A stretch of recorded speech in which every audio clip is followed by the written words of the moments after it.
You're watching the Wellness Hour, leader in medical news and information. I'm Randy Alvarez. Today's topic, what you need to know if you're considering braces or orthodontics. With us, we have Colorado's orthodontist, Dr. Murray. Dr. Murray, welcome to the program. Thank you. It's a pleasure to be here. All right, now before we get into today's topic, tell me about your practice. I mean, who's a typical patient? Who's getting braces these days? You know, we have a variety of patients. They're ranging from ages from 7 on up to 83 years old. In fact, 83 are getting braces. 83 years old. In Kidding fact, me. Yeah, no, we've got this lady, she came in and she wanted braces, and actually it's a funny story. I was trying to talk her out of doing it. Really? Yeah. You know, I thought, 83 years old, what are you going to do with braces when you're 83 years old? And she looked at me and she said, listen here, Dr. Murray, I've had my teeth crooked for 83 years.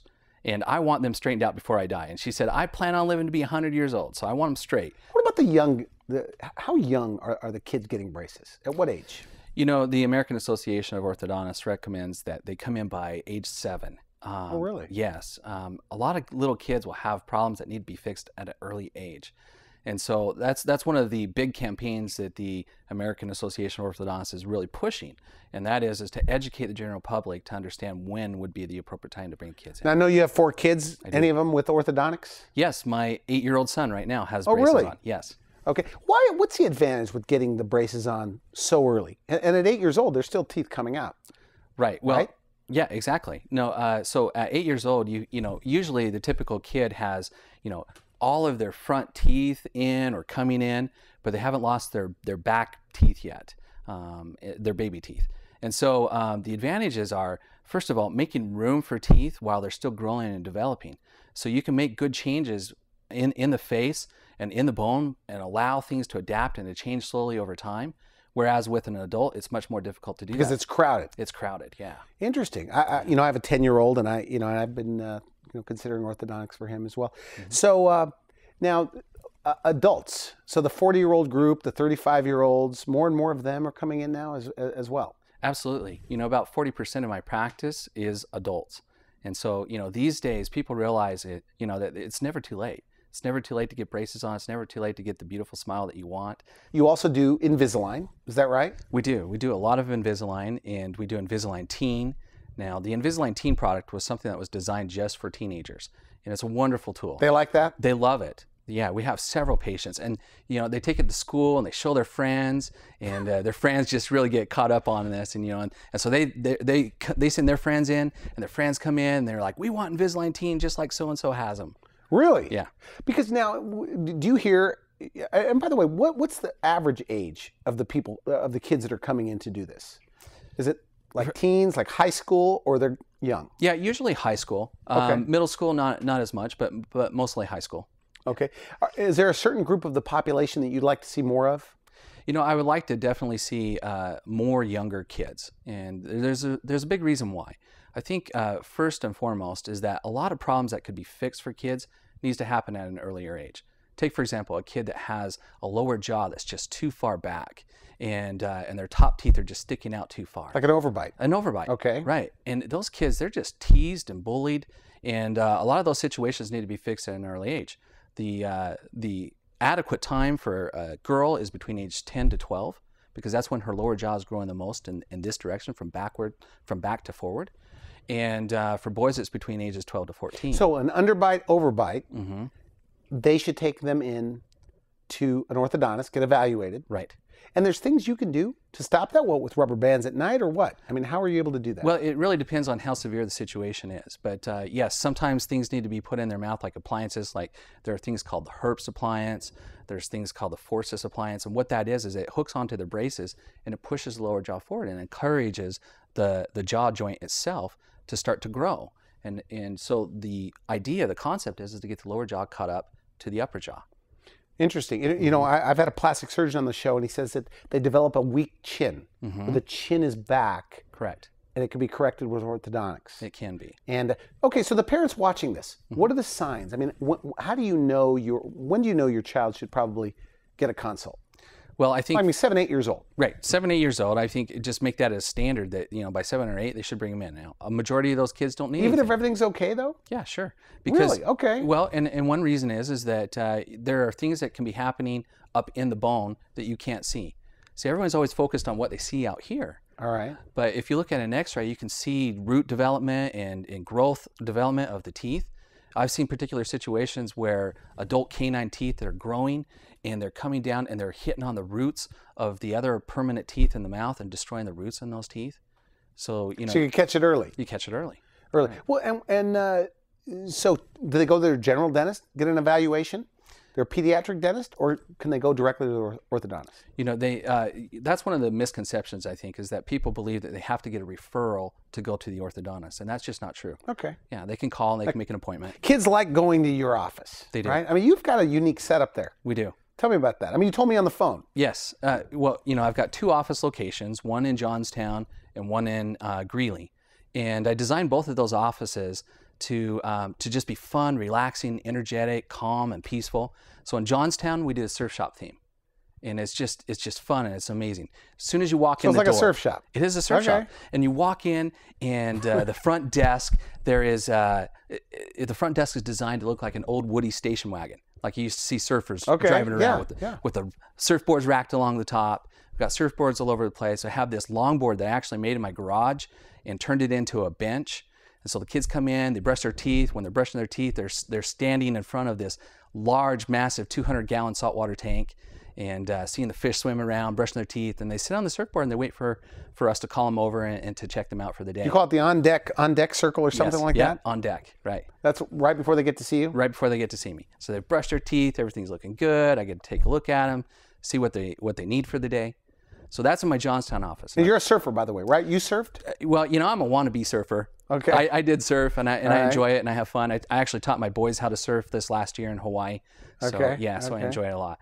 Which is, you know, it's difficult to do when you're in Colorado now. So now I'm a snowboarder. All right. And that's your other office, that's right? That's my other office, yeah. So we did a ski lodge theme for that. We've got snowboards and snow skis all over the place. We've got game machines that are mounted on the walls in both of the offices, and it's just fun. And it's so the kids are playing games. They're playing games. I mean, do they like going to the dentist? Because I know adults can't stand going to the dentist. Right. But the kids, do you find that they kind of like going to the dentist? I think they enjoy coming to the orthodontist for sure. You know, really? To the dentist, I don't know, but you know, to the orthodontist, absolutely. You know, our practice philosophy is that everybody who comes in the office should leave better in body, mind, and spirit than when they came in. And okay. Right. And so we accomplish that by encouraging all of our patients to be actively involved in the community and in their community and in society. Okay. So we ask them to tell us stories about what they've done to help somebody else in the last since their last appointment. And you do? We do. So when they come in, you actually ask the kids in the chair, so what have you done to help somebody else? Absolutely. It's very nice. And it's energetic and it's fun and people just love it. And it's kind of like that pay it forward movie almost, you know, where people are involved doing things for other people. So when did you know you wanted to be a dentist? I always ask that to the doctors on the show. Right. You know, I think I can trace it back to when I was a teenager. When I was a teenager, my teeth were really messed up, especially on this side of my face here. And I was very self-conscious about it. And I didn't date that much because I was embarrassed about my smile. In fact, my wife, looking back through my pictures when I was a kid, almost all my pictures were taken from this side of my face. Yeah, just because I just was very self-conscious. So I knew right away that I wanted to do something. How come you didn't get more. braces? How come you didn't get braces? You know, my parents just couldn't afford it at the time. Okay. Yeah, you know, they were farmers and just, you know, doing what they could to make it through the world and stuff, but they just couldn't afford it. So. All right. Yeah. So when I got into college, I got very excited. But you knew in high school you wanted to be a dentist. I knew in high school that I wanted to go in the medical field. I didn't know that I wanted to be a dentist quite at that time. But I started studying, you know, sciences when I was in college, started to enjoy it more. And then for whatever reason, I think I just always came back to being self-conscious about my smile. And then so it was in college that I finally figured that I wanted to be a dentist. Okay, so you got your braces. Did it change anything? Because I always hear stories. The dentists come on my program and say, Randy, it's life-changing. Right. Was it like that for you? It totally was that way. In fact, when I went into dental school, I was just thinking, you know, maybe I'll be a dentist. Maybe I'll just have some veneers done on my front teeth, get them, you know, make them look good. And while I was there, the school offered a discount for any of the dental students. And so I had my braces put on and I found it fascinating. I got to see how things changed for me. I started to smile more, started to be more engaged with people. Really? And yes, okay. I did. And I totally believe that has led to my success in life. So do you understand these kids a little bit better because of that, you think? I definitely understand them, especially the poor kiddos that come in and, you know, they're covering their mouth because they're embarrassed to show their teeth. Really? Yes. Are there parents, so speaking to the parents, my guess is the parents will look at this and are there parents that they have the money, and by the way, you guys offer financing for everyone. We do. So it's affordable, and I know what you're I mean, it's affordable for everyone. Right. But you say that we talked in the green room over there that sometimes they leave it up to the 8-year-old or the 10-year-old to make a life decision of whether they should have straight teeth or not because the kids don't want them. Right. So what do you say to the parent? That they could visually see there's a problem with the teeth, but the kid says, no, Mom, I don't want it. Right. You know, as a parent, you know, I've got 4 kids myself. And as a parent, sometimes you have to know when it's necessary to say, you know what, I care enough about you, and this is something that you need, and I understand that it's going to be beneficial for you. And so to all those parents, I just say, you know, you're going to have to encourage your kids. You're going to have to find a way to let them know and to teach them that it's important for them. For the people that get their braces early, these kids, 8 years old, 9 years old, does that mean by the time they get to high school, they don't have to wear braces? No, it doesn't. Okay. So what happens? So aren't they in braces a longer period of time because of that? They could be, but not the way that I do it. So we do what we call phase 1 and phase 2 treatment. Okay. So they come in, they get this early treatment, and that's usually preventative to prevent destruction of their teeth, to fix cross bites. Cross bites just simply are teeth that are crossed over from where they should be, and that can cause damage to their teeth. It can crack them, break them, destroy their teeth. It can lead to gum disease and things like that. So we fix those things early. Then we take their braces off. Okay, very interesting. Okay, good. Give them retainers to wear until they lose the rest of their baby teeth and get their adult teeth in place, and then do phase 2. So in essence, we're just taking a full orthodontic treatment and breaking it up into 2 different stages. You also, and we talked on the telephone, because I said, what goes on in the industry, maybe that, what are you doing a little bit differently? You say that you don't like to pull teeth as much as maybe traditional orthodontics may do. Elaborate on that, what that means. You know, some orthodontists' different philosophies are to pull teeth when the teeth are crowded. Okay. And so if you could treat those patients at an earlier age and make room for their teeth, then you could really help them out in their faces. So you try not to, as a last resort, pull teeth. Right. I mean, simply there are occasions and times when that needs to happen, but whenever possible, you know, I think one of the things that happens is honestly, sometimes it's easier to have teeth pulled out, shift teeth around, give somebody easier for the orthodontist to pull teeth out. Do you see that going on, by the way? I know we want to be positive on the show. You do see it. I do see it happening. Yes. Okay. Yes. Is that an older philosophy, by the way? Well, you know, orthodontics has for years teeter-tottered back and forth between do you pull teeth, do you not pull teeth?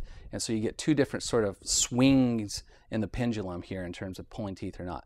I like to settle somewhere in the middle. If it makes sense and there's no better way to do it, then we pull teeth. But avoiding pulling teeth, you say it sets them up for a lot better smile later on in life, better facial structure. Elaborate on that. I'm not sure what you mean. Well, you know, what happens is as we age, our nose continues to grow and our chins continue to move forward just a little tiny bit. Okay. And so that you have somebody who has had their teeth removed, and it's typical to pull out what they call 4 bicuspids, so 4 teeth in each part of your mouth here. Interesting. Yes. And then you bring all those teeth back, you pull them back. So what happens is over time, when you're 30, 40 years old, your nose is a little bit longer, your chin's a little bit longer, and you get this sort of dipped in look on the side of your face, and we call that the witch effect. So I have a patient. Yeah. I have a patient who came in to see me, and she's in her 40s, and she came in specifically because she had 4 teeth pulled out when she was younger, and she's experiencing that. So I'm actually reopening those spaces where she had those teeth extracted when she was younger, so that she can have implants put in there. Is there a lot of art to what you do, by the way? I mean, respectfully, that, you know, because coming into this, you know, I show up at orthodontics, it seems so straightforward. But is there a lot of art to that? Is there a cosmetic component to this? Where you have to have an eye? Yes, I think that there's a lot of art that's involved. I think orthodontics is about 60% science and about 40%. Really? Yes.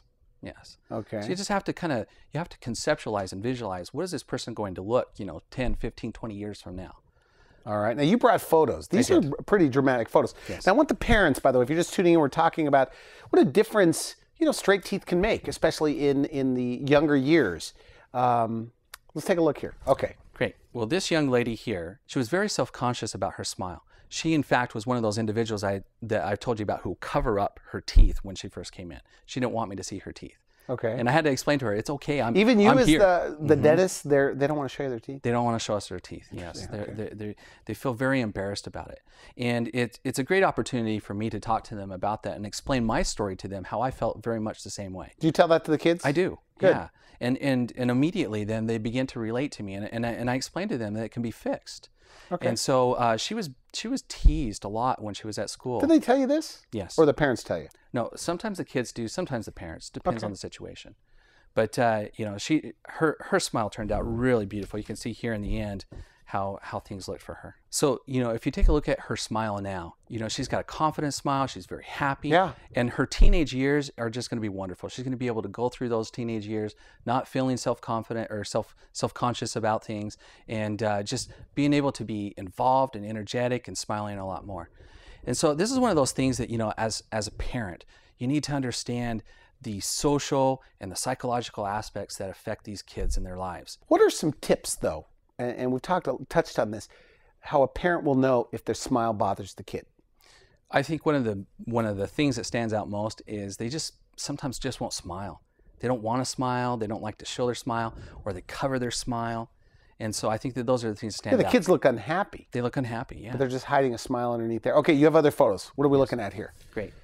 Here is a gal that we have here who, you know, she's an adult, and when she first came in, you know, her teeth were just really crooked all over the place, and she was very unhappy with her look. In fact, one of the things that stands out about this individual is that she didn't know how to smile properly, and you can see that in her lips. You can see how, you know, it's crooked, it's uneven, and she just simply didn't know how to smile because she was always trying to cover it up. And if we look at her side to side here, we can see. Wow, look at that after. Yeah, fantastic. Did you have to add teeth there? Is that veneers? What is that? No, that's just simply her teeth. And Those are those teeth? Those are those just teeth. Moved into place? Moved into place. Now, one of the things that I do too is I'll do what we call some recontouring of the teeth. So people that have chips in their teeth and things like that, if they're minimal and small, all I simply need to do is just go around and just kind of recontour them, reshape them a little bit. Okay. Yeah, and that's one of the things That's a pretty gal. Yeah. She seems like though she's, like you say, Yes. she's not ready for smiling yet. Right. She's not used to it. She's still Elaborate trying to, on that. You know, she's just still trying to get used to that smile. She's been smiling the way that she's been smiling for years So now. in the after, they almost have to struggle to smile. They have to At the struggle. beginning. Right. You know, these muscles that she's been using to smile with for years, they've been adapted to protect her. In other words, she didn't like to show her teeth, so she didn't smile normal. And Now tell me this. When I look at the before and after side by side, on the before, it seems like she had holes on both sides of her mouth. Right. You just brought those together. So Does it look like she was missing teeth? No, she's not missing any teeth. What we did is we just simply put them in the right places, and she didn't have good overlap of her teeth. We overlapped them properly. We straightened them out, and then we broadened her smile just a little bit. Gave her that just nice, beautiful Hollywood smile by broadening her smile. Is that right? You know, is this one of those things, because this gal was what, in her teens, do they wish they would have done it years ago? She absolutely wishes that she could have done it much earlier. She's ecstatic about Just her couldn't smile. afford it. Just couldn't afford it. Or thought that she couldn't afford it. Thought she couldn't afford it. And you'll finance these. This is very nice work, by the way. You have more photos. What else are we looking at there? We have this gal here who, when she first started, she had a canine tooth that was up really super high. It was pushed out to the side. Definitely a cute little girl. I mean, great photo there. Great. Yeah, very cute. And when we finished her, and we can take a look at her picture side by side here. Yeah, nice. And in this particular case, maybe a little exaggerated smile. She was so happy with the result, and she was just a huge old smile. But you can see the difference of that, where that canine on that top right side dropped down and came into play. And when they get the braces off, you know, I always, you know, I know with adults and things like that, but do the kids get emotional too? When they first get them taken off? They do. And I think that one of those things is that they're just so excited actually to get them off. That's one thing that we see a lot with them. But they're very happy about their smile. They know that most of the time they leave the office and they cannot wait to go to school and to show all their friends. Yeah. Yeah. Okay. Great. So this next case I'd like to show you here, this individual, if you take a look at him, this is not too bad. He doesn't have a whole lot of crowding issues going on. But what we see is that he doesn't have a good overlap in his bite. His top teeth don't overlap his bottom ones at all. But they just touch like on top of each other. Yeah, right. It's what we call an open bite situation. And is that common, by the way?